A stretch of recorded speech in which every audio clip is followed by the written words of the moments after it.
Bismillahirrahmanirrahim. Subhanalladzi asra bi'abdihi laylan minal masjidil harami ilal masjidil aqsa alladzi barakna hawlahu linuriyahu min ayatina innahu huwas sami'ul basir.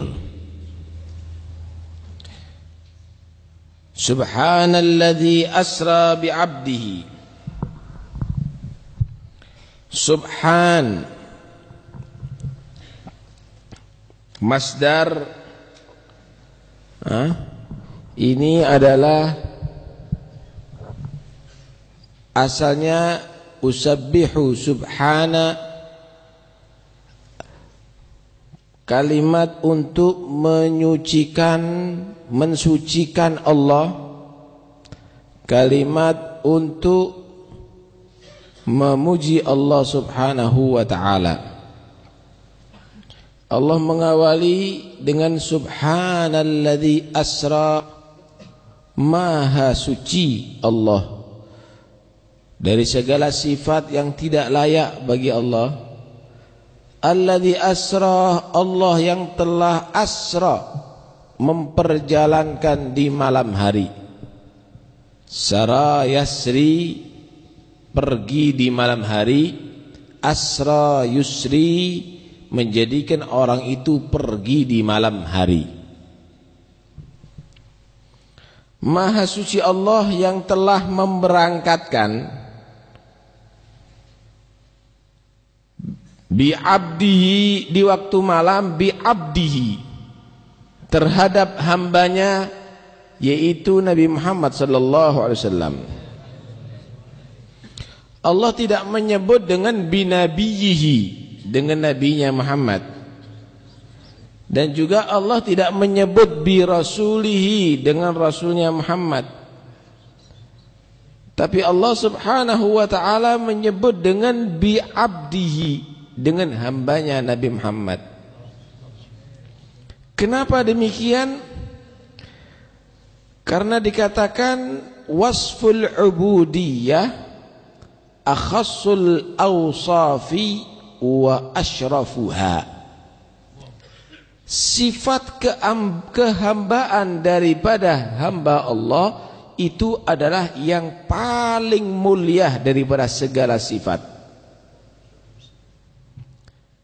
Karena itu Allah subhanahu wa ta'ala dalam beberapa ayat Al-Quran memanggil Nabi Muhammad dengan al-abad, seorang hamba. Seperti fa'auha ila abdihi ma auha, yaitu Muhammad Rasulullah SAW.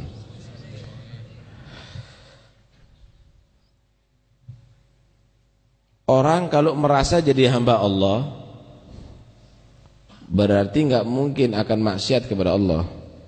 Jadi hamba, budaknya manusia aja patuh, nurut, apalagi jadi budak dan hambanya Allah subhanahu wa ta'ala. Kalau ada budak,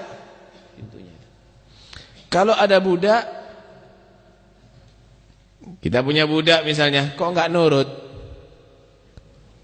Kita punya budak misalnya, kita perintahkan enggak nurut, maka budak itu adalah budak yang kurang ajar.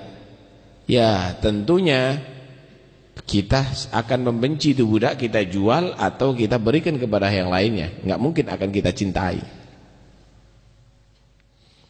Tapi kalau sudah punya budak nurut, patuh, ini budak beneran. Begitulah Nabi Muhammad SAW terhadap Allah, tidak pernah melanggar. Terhadap Allah subhanahu wa ta'ala selalu patuh, selalu nurut, sallallahu alaihi wa alihi wasallam. Kalimat bi'abdihi itu juga menjaga umatnya Rasulullah supaya tidak sampai melesat dan sesat seperti umat Nabi Isa. Begitu cintanya dengan Nabi Isa, akhirnya Nabi yang ia cintai dikatakan ibnullah, anak Allah. Tapi kita memang cinta, umat Muhammad ini cinta dengan Nabi Muhammad luar biasa. Allah membahasakan jangan sampai kecintaan kamu tadi itu keluar daripada rel yang benar. Karena itu dibahasakan Nabi Muhammad itu abdihi, hambanya Allah. Siapapun yang kamu cintai, sekalipun itu sangat istimewa, punya pangkat yang tertinggi, tapi tetap dia tidak berubah menjadi abdihi, hambanya Allah subhanahu wa ta'ala. Nggak bisa jadi Tuhan atau anaknya Tuhan. Itu untuk juga melindungi umatnya yang sangat cinta kepada beliau, untuk tidak menuhankan atau mengangkat sebagai anak Tuhan sebagaimana orang-orang Nasara. Kemudian kalimat abdihi, abad budak. Dikatakan abad budak hamba itu berarti ada jasad dan ada ruh. Ini adalah satu dalil yang memperkuat pendapat yang menyatakan Nabi itu diisrokan dan dimi'rajkan bukan dengan rohnya saja, tapi jasad dan rohnya. Jasad dan roh ini yang berangkat. Dengan jasad dan rohnya. Lu ada riwayat Siti Aisyah menyatakan Nabi itu dengan rohnya saja, tidak dengan jasadnya.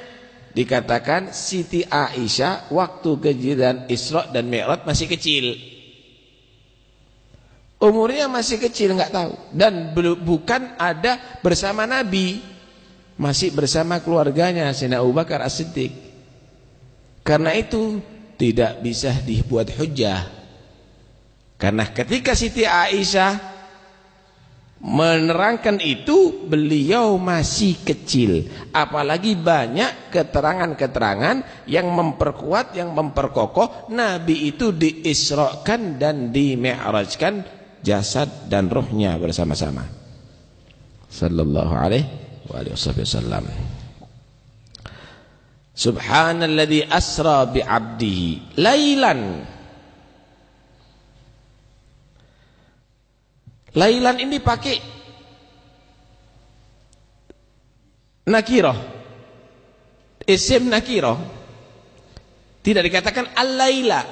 Kalau al-laila itu berarti semalam suntuk, tapi lailan itu berarti menunjukkan dalla ala taglil muddatih. Waktunya singkat, hanya secuil daripada satu malam. Di situ ulama bermacam-macam berpendapat. Ada menyatakan itu adalah sepertiga malam, ada menyatakan itu 4 jam, ada menyatakan 3 jam, bahkan ada yang menyatakan hanya sebentar. Nabi Muhammad dari Masjidil Haram ke Masjidil Aqsa menyembus 7 langit sampai masuk Sidratul Muntaha, begitu lama masuk ke surga, masuk ke neraka, keliling begitu dalam waktu yang singkat. Thumma arudduhum nal arsh qabla an yabrudal farsh. Nabi Muhammad itu diajak Isra itu tidur waktu itu ada di samping Ka'bah. Ada menyatakan di rumah Ummi Hani, ada yang menyatakan riwayat ada di Hijr Ismail. Itu Nabi Muhammad tidur. Orang kalau tidur di atas lantai atau bumi itu biasanya anget buminya atau lantainya. Nabi Muhammad melaksanakan perjalanan yang begitu jauh, yang ditempuh itu mungkin bisa ratusan tahun, kembali lagi ke bumi, tempat tidurnya angetnya belum hilang. Qabla am yardal farash. Kenapa bisa begitu? Ini adalah tujuan daripada Isra dan Mi'raj, linuriyahu min ayatina. Untuk Allah tampakkan betapa Allah Maha bisa dalam segala sesuatu. Kenapa? Kalau kamu tidak mampu, tapi kalau Allah Maha bisa, yang begitu lama ribuan tahun, mungkin jutaan tahun, jadi singkat bisa bagi Allah. Jadi nggak ada bagi Allah Subhanahu wa taala, nggak mampu itu nggak ada. Ditampakkan kepada beliau sallallahu alaihi wa alihi wa sahbihi wasallam. Lailan pakai isim nakirah. Hah? Pakai isim nakirah berarti itu menunjukkan taglil, sangat sedikit waktunya untuk mencapai itu. Tapi begitu banyak yang disaksikan oleh Rasul sallallahu alaihi wasallam. Dari mana Allah memperjalankan Nabi Muhammad di waktu malam itu? Minal masjidil harami ilal masjidil aqsa. Dari Masjidil Haram, yaitu di Makkah Al-Mukarramah. Kenapa di Masjidil Haram? Karena itu adalah pertama yang dibangun dalam Islam adalah Ka'bah Al-Musyarrafah. Inna awwala baitin wudi'a lin-nasi lalladzi bi Bakkah. Pertama yang dibangun rumah Allah adalah di kota Mekah, itu Ka'bah Al-Musyarrafah. Masjid pertama itu dalam sejarah.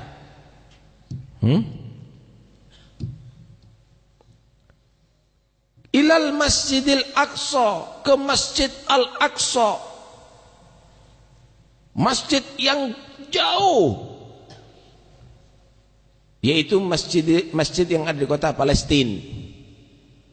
Kenapa dikatakan Al-Aqsa? Karena li bu'dihi, sangat jauh tempatnya saat itu. Kok yang dipilih Masjidil Aqsa? Kok tidak masjid yang lainnya? Karena masjid kedua yang dibangun di bumi adalah Masjidil Aqsa. Nah, ini untuk Allah menampakkan bahwa masjid itu adalah masjid mulia, harus kita muliakan. Tapi begitu nistanya Masjidil Aqsa udah diinjak-injak oleh Israel sekarang. Masjidil Aqsa yang begitu mulia dihinakan oleh Israel, dan negara Arab diam 1000 kata. Ini adalah satu bukti bahwa Islam itu masih seperti kapas atau kapuk. Ya? Kelihatannya banyak tapi kempos, saudara. Atau seperti busa yang ada di lautan, kelihatannya hebat tapi nggak punya kekuatan, gampang terombang-ambing sama ombak. Wah, kita perang sama Israel, kita perang sama Yahudi. Nggak usah perang, kamu sendiri udah ikut-ikutan seperti Yahudi. Buktinya banyak umat Islam yang pakai anting-anting, niru siapa itu? Buktinya banyak umat Islam yang rambutnya warna-warni, niru siapa itu? Yang kamu lihat bintang film setiap saatnya di televisi, siapa mereka? Yang kamu cintai pemain-pemain sepak bola, siapa mereka? Nggak usah perang dulu, ente jangan cenderung sama mereka, jangan cinta sama mereka, itu adalah bidayah dulu, pertama dulu. Nggak mungkin orang akan memerangi orang yang ia cintai, nggak mungkin. Nah, karena itu umat Islam nggak usah rame-rame dulu. Kamu jadi Islam yang beneran dari ujung rambut sampai kaki, itu sudah menang. Bukan perangnya dulu. Perang tapi tetap teler. Perang tetap tidak ngaji. Perang tetap judi. Apa nilainya kamu? Nah, kita nggak perlu perang dulu. Kita jadi Islam beneran dulu.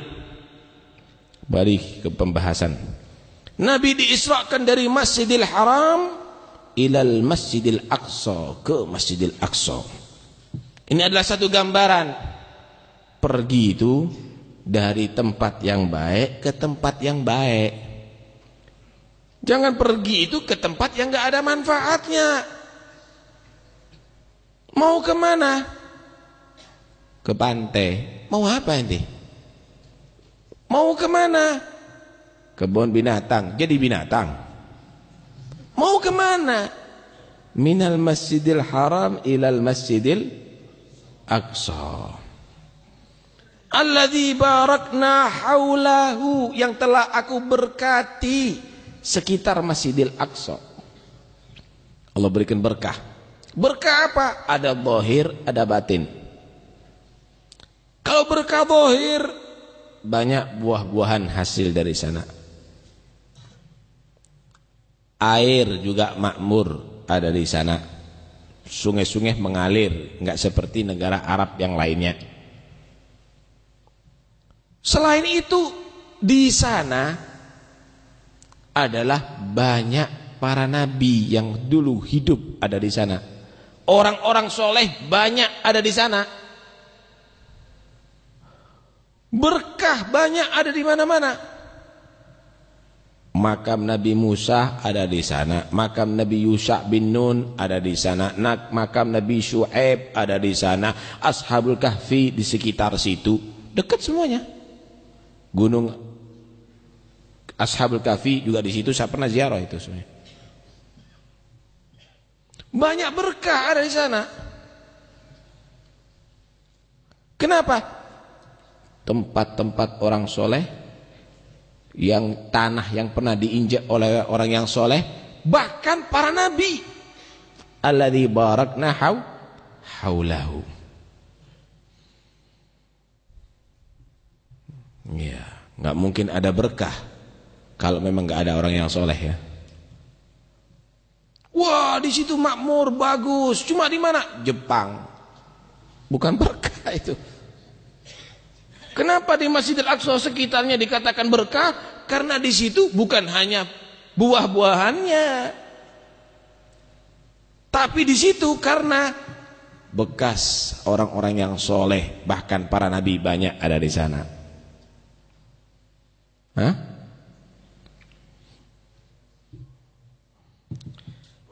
Linuriyahu min ayatina. Allah isra'kan Nabi Muhammad dan di-mi'rajkan sekaligus. Untuk apa? Untuk Allah tampakkan min ayatina litab'id, ay min ba'di ayatina, dari sebagian tanda kebesaran Allah. Bukan semuanya, nggak mungkin orang akan bisa mampu. Allah maha besar daripada segala-galanya. Itu hanya sebagian. Begitu menakjubkan, luar biasa Rasulullah sallallahu alaihi wasallam. Kalau dalam Isra-nya banyak kita dengarkan bagaimana Nabi menemui macam-macam. Sampai ada di Masjidil Aqsa bagaimana Nabi bertemu dengan para nabi ada di situ dan menjadi imam. Kemudian Nabi menembus langit. Langit pertama bertemu dengan Nabi Adam. Langit kedua bertemu dengan Nabi Idris. Langit ketiga bertemu dengan Nabi Isa dan Nabi Yahya. Langit keempat bertemu dengan Nabi Yusuf. Langit kelima bertemu dengan Nabi Musa. Langit keenam bertemu dengan Nabi Harun. Langit ketujuh bertemu dengan Nabi Ibrahim. Sampai akhirnya ke Baitul Ma'mur. Itu Baitul Ma'mur letaknya persis ada di Ka'bah. Sampai dikatakan kalau seandainya kalau ada yang sampai Baitul Ma'mur, enggak mungkin ada yang sampai. Dilemparkan batu, batunya itu persis jatuhnya ke bumi di Ka'bah. Di situ di Baitul Ma'mur tempat malaikat. Setiap hari malaikat itu masuk ke Baitul Ma'mur 70.000 mulai diciptakan sampai hari kiamat enggak kembali. Dimasuk 70.000 enggak kembali, mulai diciptakan oleh Allah sampai hari kiamat. Hitung sendiri dah. Itu malaikat masih ada di sana, belum di langit, belum malaikat di bumi, belum Raqib Atid, belum yang lainnya, enggak dihitung dah, enggak bisa dihitung. Kemudian dari Baitul Ma'mur itu berhenti. Malaikat Jibril tidak bisa barengi Rasulullah lagi naik. Wa ma minna illa lahu maqamun ma'lum. Semua itu udah makomnya, ada batasnya. Yang enggak punya Yang tidak terbatas magomnya Nabi Muhammad. Berarti alamnya malaikat udah puncaknya. Keluar Nabi daripada alamnya mereka. Jadi Nabi keluar daripada alamul mulki dan alamul malakut. Dan itu tidak mampu kecuali Muhammad Rasulullah. Karena itu Nabi itu dibelah dadanya sebelum berangkat. Dibelah dadanya Rasulullah, dibersihkan, diisi. Diisi apa? Diisi kemampuan untuk bisa keluar daripada alamul mulki wal malakut. Jadi bukan dibelah dada itu tanpa ada sebab. Kenapa? Enggak mungkin manusia akan mampu. Nabi Musa aja enggak mampu kok. Padahal di bumi itu Nabi Musa minta untuk bertemu dengan Allah, enggak mampu Nabi Musa. Rabbi arini andur ilai qala lan tarani walakin indur ilal jabal fa in istaqarra makanahu fasawfa tarani falamma tajalla rabbuhu lil jabali ja'alahu dakka wa kharra Musa sa'iqa. Enggak mampu Nabi Musa. Di bumi enggak mampu Nabi Musa. Tapi Nabi Muhammad diisi. Asrar diisi, ulum diisi, ma'arif diisi, anwar diisi penuh Rasulullah. Sehingga Jibril pun enggak mampu, Nabi Muhammad mampu. Sallallahu alaihi wasallam. Jadi kita jangan salah paham, ada apa dibuka? Ada apa? Ada apa? Ini pengisian. Ini pengisian.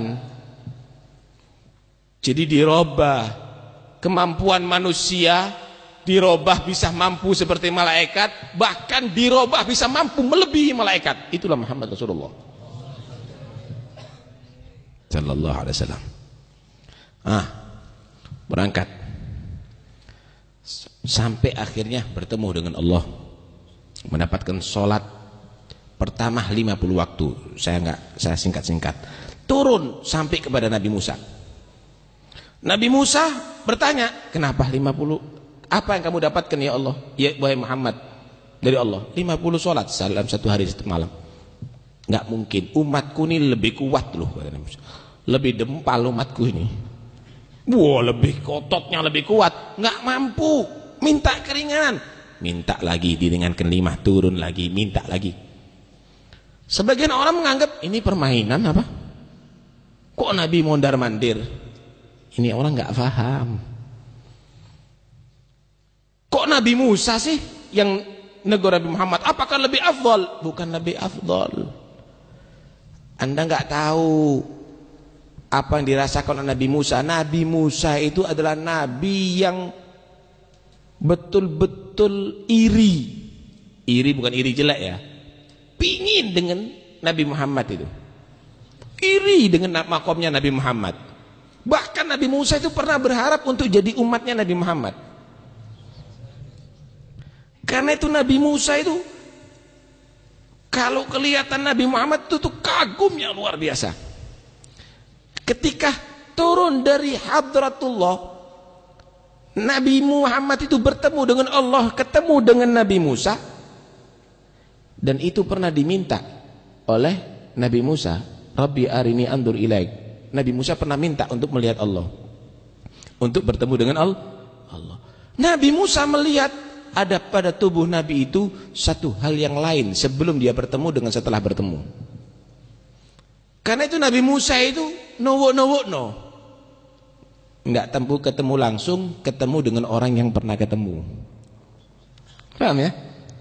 Muhammad, apa yang kamu dapatkan? Aku dapat itu. Jangan Muhammad, minta lagi kamu, minta keringanan kamu. Kenapa? Yang bisa mampu bludas ke sana itu cuma Rasulullah. Yang lainnya nggak mampu. Ini ngambil berkah ini Nabi Musa ini, kelihatan wajahnya Nabi udah berubah. Hatinya Rasulullah udah berubah semuanya. Kenapa? Sudah masuk ke alam yang belum pernah diinjak oleh siapapun. Kembali lagi Nabi Muhammad. Dan Nabi Muhammad senang kembali lagi. Kenapa? Bumbung.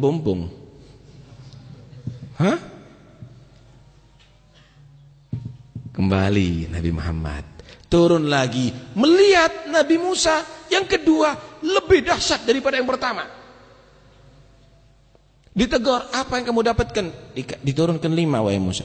Jangan Muhammad, minta lagi. Terus begitu. Dan Nabi Musa melihat kekaguman yang lebih hebat lagi. Begitu seharusnya kita mentakwili itu hadis. Bukan menjadi seorang pemikir tapi gobloknya luar biasa. Sok pemikir. Ini karena takjubnya Nabi Musa terhadap Rasulullah dan Nabi Muhammad karena mendapat kesempatan untuk kembali sampai Allah memutuskan 5 waktu sehari semalam. Dikatakan oleh syair, rutabun tasqutul amaniyu hasra dunaha ma wara'ahunna wara'u. Itu adalah tingkatan yang tidak mungkin akan bisa dicapai dengan harapan manusia berharap untuk sampai ke sana, nggak mungkin. Kenapa? Itu tingkatan, itu pangkat yang setelahnya nggak ada pangkat lagi, sudah pangkat tertinggi. Sallallahu alaihi wasallam. Allah hebatnya saudara. Itulah Nabi kita Muhammad sallallahu alaihi wasallam.